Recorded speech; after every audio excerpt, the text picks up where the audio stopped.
Hey, Elvis Cup Guy here. Hey, you guys are going to want to stay tuned and watch this entire video all the way through. I've got something really cool to show you guys. First of all, let me just say this.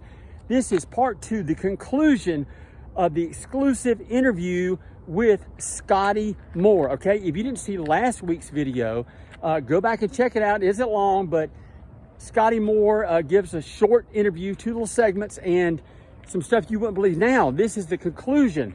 Scotty Moore is going to reveal exactly in his own words what it was like that night that they stumbled upon That's All Right Mama, and who actually came up with the B-side, Blue Moon of Kentucky. And if that's not enough, at the very end of the video, you're going to see Scotty Moore share a funny story about the 1968 comeback, the Singer Special, and how Elvis Presley ended up with Scotty Moore's guitar that night when he played it. So anyway, stay tuned, and it's going to start now. He started just singing different things that he knew. On mic, of course, he was listening. Sam was in the control room listening to him. Bill would think of things and ask him if you know so-and-so, and every once in a while Sam would stick his head out and say, hey, you know, sing so-and-so, do you know it? And he'd seem like he knew every song in the world. It didn't matter. And about, I guess around 9:30, 10 o'clock that night, it was still fairly early, and Bill and I both had to go to work the next day, and we was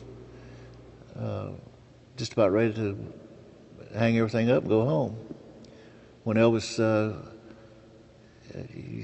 he stood up, and to me, looking back on it, was just like it was nervous energy that he stood up and started just banging on the guitar and singing That's All Right Mama. And the door to the control room was open. Sam stuck his head out again. He said, what are you guys doing? I said, just goofing around. And he said, well, let me hear some more of that. Just get back on mic. So that sounded pretty good. And there we go. That was it. It was a couple of days later that neither Bill or I didn't know that Sam had cut a demo and taken it down. I've heard different stories on that, where that Dewey came to the studio and heard it, but I do know that Dewey had a demo one way or the other and was playing on the air. Instead of just playing it one time, he played it over and over and over his time on the air. And he had actually called and gotten a hold of Elvis's mother that night and asked him to come over. But he was at the Suzor's Theater, and as soon as he got home, his mother told him to go down to the radio station. And I think I didn't hear all this, but what I was told, that when he got down there, Dewey told him said, I want to interview. And he said, well, I've never been interviewed. And he said, well, no. He said, I'll ask you a question, you just answer them, just don't say any cuss words. And but all this time he had the mic open anyway during the whole thing. And then I heard about it probably the next day, I guess it was. And when Sam had called me and said, you and Bill got to get back in. We've got to have a B-side. We're going to have to release this record because Dewey's already played it, and we're getting calls on it already. And that was the beginning of it.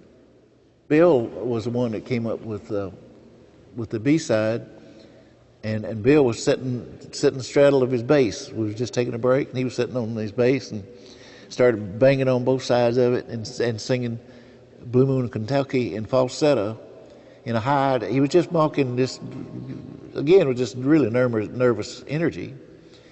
And Elvis knew the words, started singing along with him. And Sam come out and said, hey, that's it, let's do that one, let's try that one.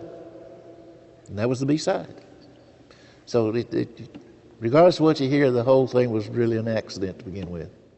All right, how did you guys like that? Did you even know that Bill Black is the one that came up with the B-side to That's All Right Mama, Blue Moon of Kentucky? Wow, what a revelation. Now, as promised, a short little clip where Scotty Moore tells a funny story about the 1968, the 68 comeback special, and how Elvis Presley ended up with Scotty's guitar during the special. So anyway, hang tight, and it's coming up now. Well, I'd been playing all along with him on doing sessions, but see, when he went into the movies, he didn't do any personal appearances when he started doing that. So he had that long stretch of those ridiculous movies, and then when he finally did this one television show, that's when myself and DJ went out and joined him for that. The producer of the show had told us that they're just going to have us, a couple of his buddies, he was trying to make him comfortable because he hadn't been in front of a camera with people out there for a long time. So there's a couple of his friends were on there, plus DJ and myself, and he said, just want you guys to sit around and chat. There's no script or anything, just whatever comes to mind. And so they had chairs, we were all sitting down, and he was,